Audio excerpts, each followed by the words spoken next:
నమస్తే అండి. మనం చూసుకుంటే గనక వైసీపీ నాయకుల అరాచకాలు రోజు రోజుకి ఎక్కువైపోతున్నాయని చెప్పుకోవచ్చు.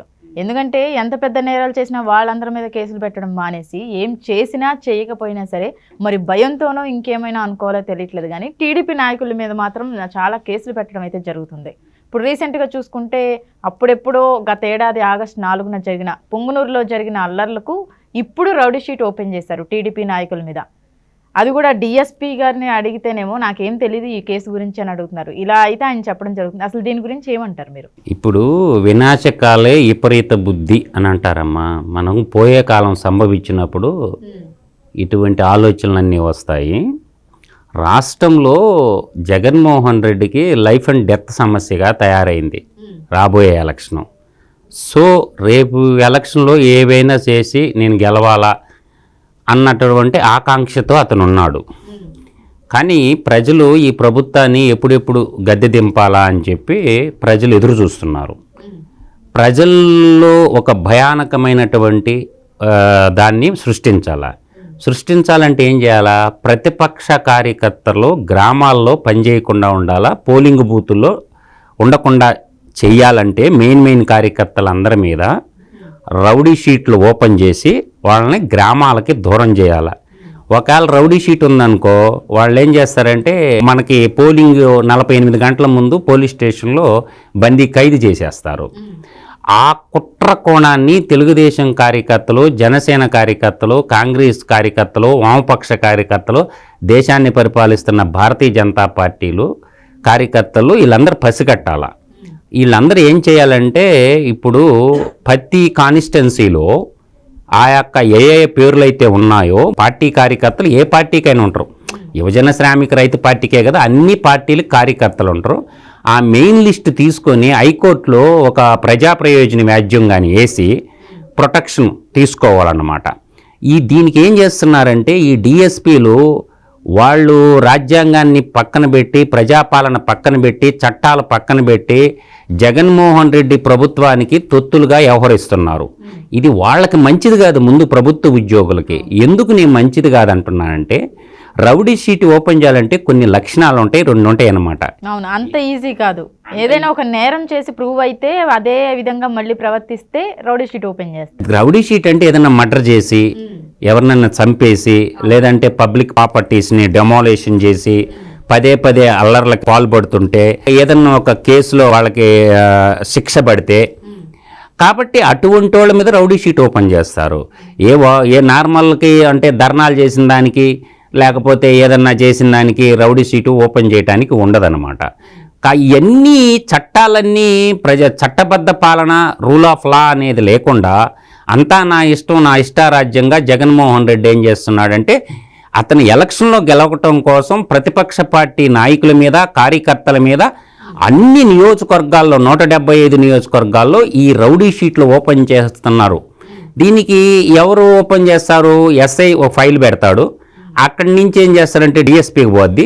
డిఎస్పీ నుంచి ఏంటంటే కలెక్టర్ ఆఫీస్, ఎస్పీ ఆఫీస్కి పోద్ది. దాని మీద ఏదన్నా ప్రాథమిక విచారణ చేసి గ్రామాల్లోకి వెళ్ళి ఎస్ఐ గారు కూడా అసలు ఆ అబ్బాయి ప్రవర్తన ఏంది, ఎటువంటి నేరాల్లో పాల్గొన్నాడు, అబ్బాయి మంచోడా చెడ్డోడా, అబ్బాయి గురించి గ్రామాల్లో ఎంక్వైరీ చేయకుండా కేవలం తెలుగుదేశం పార్టీ కార్యకర్తల మీద రౌడీ షీట్లు ఓపెన్ చేయటం అంటే దీన్ని నియంతృత్వం, అరాచకత్వం. ఈ ఫ్యూడల్ వ్యవస్థ అంటారు. ఫ్యూడల్ వ్యవస్థలో ఏ నేరం చేయకపోయినా కూడా బందీ చేసేస్తారు. ఇప్పుడు ఫ్యూడల్ వ్యవస్థ అంటే లైక్ ఎగ్జాంపుల్ చెప్తానమ్మా.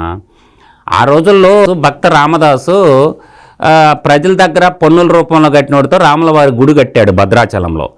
కట్టితే ఆయన తీసుకొచ్చి నువ్వు పన్నుల డబ్బులు వేస్ట్ చేసినవు అని చెప్పి గోల్కొండ తీసుకొచ్చి గోల్కొండ బందీఖానాలో బంధిస్తాడనమాట. ఏమైంది? నేనేం చేయలేదో, డబ్బు రూపాయి కూడా నేను వాడుకోలేదు, దేవుడికి ఆలయం కట్టాను అని అంటారు. సేమ్ ఇప్పుడు జగన్మోహన్ రెడ్డి కూడా ఏంటంటే ఉంటే నా పార్టీలో ఉండు, లేదంటే నీ కథ నేను తేలుస్తానంటున్నాడు. ఎంతమందిని నిర్బంధిస్తాడు ఈ విధంగా? అంటే ఈ అరాచకత్వాన్ని ప్రేరేపించడం అసలు జగన్మోహన్ రెడ్డికే మంచిది కాదు. రాష్ట్రంలో హోమ్ మినిస్టర్ ఉందా లేదా అన్నది కూడా తానేటి వనిత గారు, అంతకుముందు సుచరిత గారు ఉన్నారు. వాళ్ళ పేరుకే హోమ్ మినిస్టర్లు కానీ సుచరిత కానీ తానేటి వనిత గారు కానీ మొత్తం ఈ హోంశాఖను మొత్తాన్ని కూడా సజ్జల రామకృష్ణారెడ్డి తన గుప్పిట్లో పెట్టుకొని సీఎం ఆఫీసును మొత్తాన్ని ధనుంజయ రెడ్డి యొక్క గుప్పిట్లో పెట్టుకొని రూలింగ్ చేస్తున్నారు. ఇప్పుడు నేను అంటుండేది ఏంటంటే ఈ రౌడీ షీట్ల వల్ల మీకొచ్చే ఆదాయం ఏంటి? ఈరోజు దొంగోట్లు చేర్పించినారని చెప్పి తిరుపతి లోక్సభ ఎలక్షన్లో అప్పుడు అక్కడ మంచి ఐఏఎస్ ఆఫీసరు అతను ఐఏఎస్ చదువుకొని అతను ఐడిని ఇంకొక అతనికి ఇచ్చేసి ఇవాళ ఒక కమిషనర్ పోయిండు, ఒక ఐఏఎస్ ఆఫీసర్ బలి అయిపోయిండు, సస్పెండ్ అయిపోయిండు. కొంతమంది ఎస్ఐలు కేసులు రిజిస్టర్ చేయకుండా ప్రభుత్వానికి తొత్తులుగా వ్యవహరించినందుకు కొంతమంది హెడ్ కానిస్టేబుల్ పోయిండు, ఒక ఎస్ఐ పోయిండు, తర్వాత అక్కడ ఉన్న సిఐ పోయిండు. ఇలా చాలామంది బలి అయిపోయారు ప్రభుత్వాలు. ఆ తర్వాత ఏంటంటే ఈ వార్తాపత్రికల్లో కూడా పతాక శీర్షికలు వేస్తారు.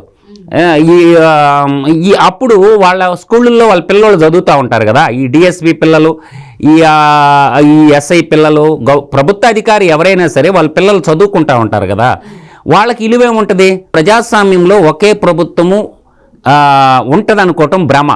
కాబట్టి వీళ్ళేదో ఎవరి కోసమో మీరు వృత్తి ధర్మాన్ని మర్చిపోయి మీ ప్రభుత్వం యొక్క విధి విధానాలు చట్టబద్ధన పాలనకి తిలోదాకాలు బతికి జగన్కి భజన భక్తులుగా తయారైపోతే కోరి కష్టాలు కొని తెచ్చుకుంటారమ్మా. నేను చెప్తున్నాడు కదా, లోకేష్ కూడా శంకారావం సభలో ప్రతి ఒక్క ప్రజాస్వామ్యబద్ధంగా లేకుండా జగన్మోహన్ రెడ్డికి సజ్జల రామకృష్ణారెడ్డికి తొత్తులుగా వ్యవహరించినటువంటి ఏ ఒక్క అధికారిని కూడా మా గవర్నమెంట్ వస్తే జ్యుడిషియల్ ఎంక్వైరీ చేయించి వాళ్ళందరినీ కూడా జైలుకు పంపిస్తానని ఒక తట్టు ప్రతిపక్ష నాయకులు ప్రతి ఒక్కరు చెప్తూనే ఉన్నారు.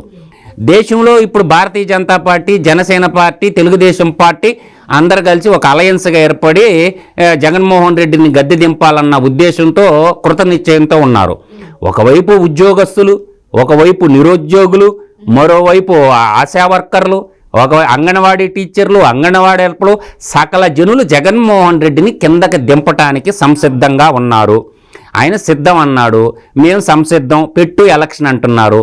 కాబట్టి ఈ విధమైనటువంటి పోకడ ప్రజాస్వామ్యంలో మంచిది కాదు. ఎవరికి కూడా, ఏ రాజకీయ నాయకుడికి కూడా మంచిది కాదు. నువ్వు చూపించిందే నీరజాక్ష అని రేపు జగన్మోహన్ రెడ్డి గ్రామీణ ప్రాంతంలో ఉన్నటువంటి వైసీపీ కార్యకర్తలను ఎవరిని కూడా కాపాడు.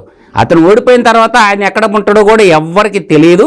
కాబట్టి వైసీపీ కార్యకర్తలు కూడా అర్థం చేసుకోవాలా, మన అందరము ప్రజాస్వామ్యంలో ఉన్నాము, ఇవాళ రాజరిక వ్యవస్థలో లేము.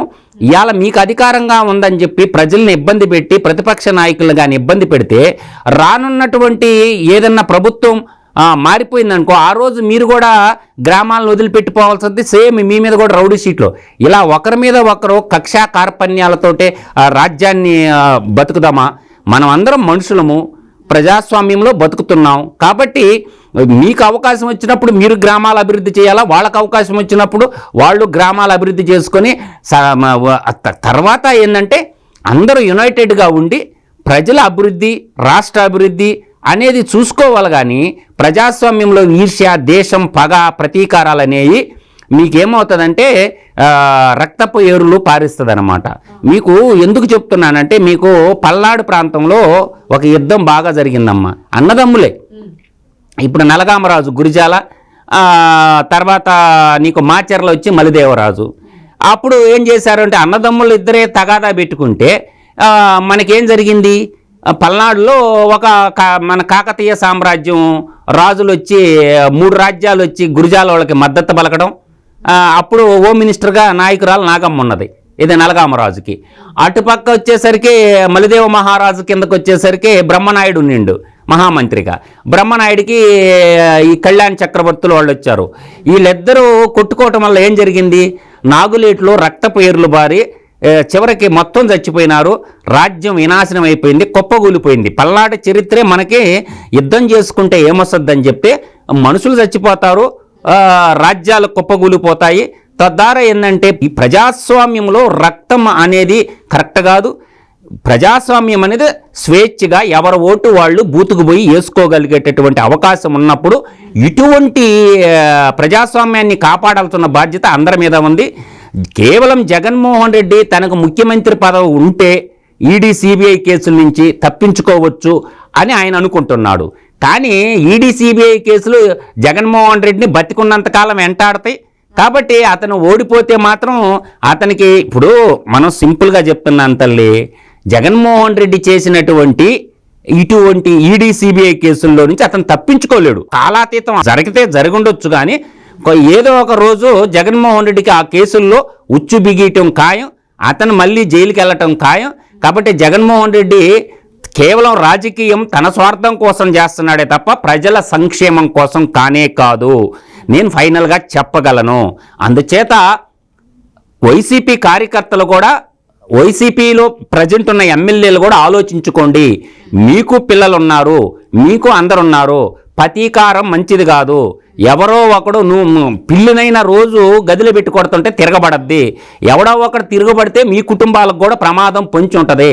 కాబట్టి ప్రజాస్వామ్యయుతంగా ఉండను కానీ ఈ రౌడీ షీట్లు ఓపెనించి రౌడీ రాజ్యం చేయటం అనేది ఇది మంచిది కాదు, ఇది వినాశనానికి దారితీస్తుంది.